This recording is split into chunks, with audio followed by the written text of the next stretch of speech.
واحدة من أكبر المشاكل اللي بتواجه أي فريلانسر في الدنيا إنه ما بيعرفش ينظم وقته صح، وده بينعكس عليه إن الكلاينتس بتوعه بيبدأوا يقلوا وإنه ما بيعرفش يسلم البروجيكتس بتاعته في مواعيدها. ففي الفيديو ده هقولك إزاي تعمل سيستم واضح يزود عدد الكلاينتس عندك ويخليك تبقى عارف تسلم كل البروجيكتس بتاعتك في مواعيدها. وهنجاوب على الثلاث أسئلة دول: إيه أفضل نظام استمر عليه لتنظيم الوقت؟ تاني حاجة، ازاي اعمل سيستم واضح يخليني ابقى عارف ايه التاسكات اللي عليا كل يوم؟ تالت واهم سؤال، ازاي احدد الديدلاين للفلايت؟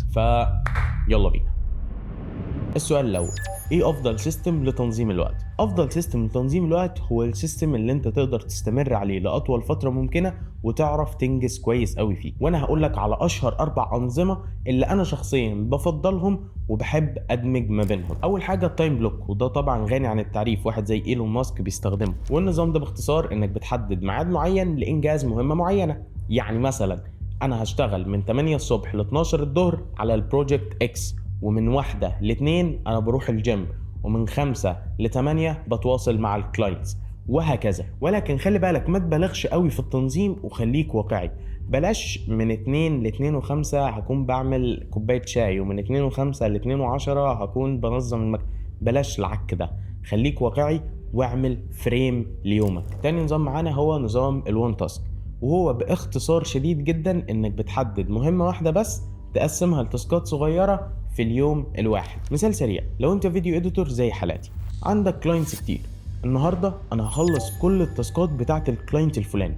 الكلاينت ده هنفترض ان اسمه فادي، وفادي عنده 7 تاسكات او 5 تاسكات. فانا النهارده مش هشتغل على اي بروجكت ولا هشتغل على اي حاجه غير اني اخلص كل الفيديوهات بتاعت فادي. وانا شخصيا ما بفضلش النظام ده علشان بحس ان الموضوع بيه روتيني وممل وهاجي في الاخر وهزهق، فبحب انوع في التاسكات. تالت نظام معانا وهو نظام مشهور جدا وهو اسمه 3-5-2. والنظام ده انك بتحدد 3 تاسكات مهمين دول لازم يخلصوا في اليوم، لازم لا محالة، وبتحدد 5 تاسكات صغيرة انت لازم تنجز اكبر قدر منهم، ولو خلصتهم كلهم بتخش على الاتنين اللي في الاخر.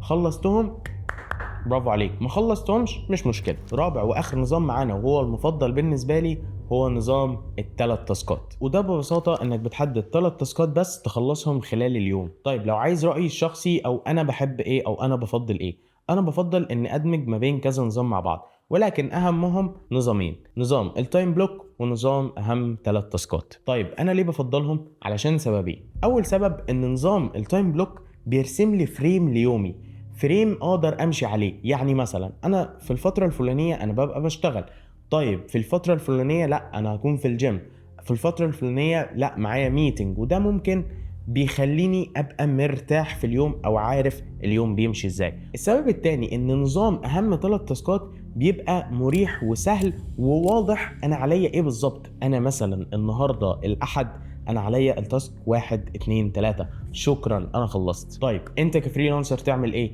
انت تجرب كذا نظام وتاخد وقتك في كل نظام. ما تقولش لا النظام ده مش هينفع معايا من غير ما تجربه، لا لازم تجرب. خد وقتك وجرب كذا نظام، وحاول تاخد ميزة من كل نظام انت جربته وتحاول توظفهم كلهم مع بعض بحيث ان انت تطلع بافضل سيستم ليك كفريلانسر ويخليك تنجز. اهم حاجة الانجاز. ونصيحة اخيرة قبل ما ندخل على السؤال اللي بعد كده هي انك ما تعتمدش على ذاكرتك نهائيا. اكتب كل حاجة، اكتب التاسكات اللي عليك، اكتب اهدافك، اكتب انت عايز تعمل ايه. خلي دايما معاك نوت بوك صغيرة او ابلكيشن زي نوشن او اي ابلكيشن تاني، وخليك دايما منظم وبتكتب، ما تعتمدش على ذاكرتك.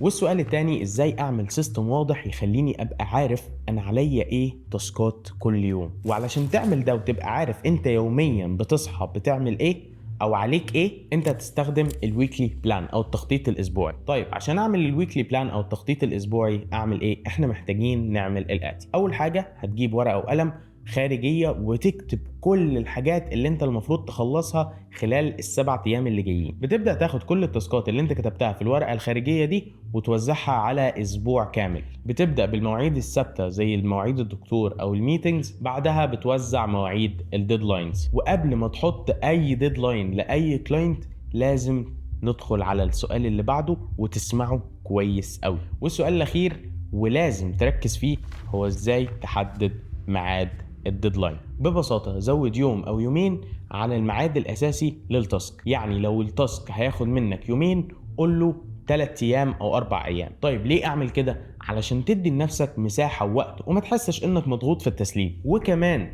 لو التاسك انت قلت للكلاينت 4 ايام وسلمته في يومين فانت راجل بروفيشنال وبرافو عليك.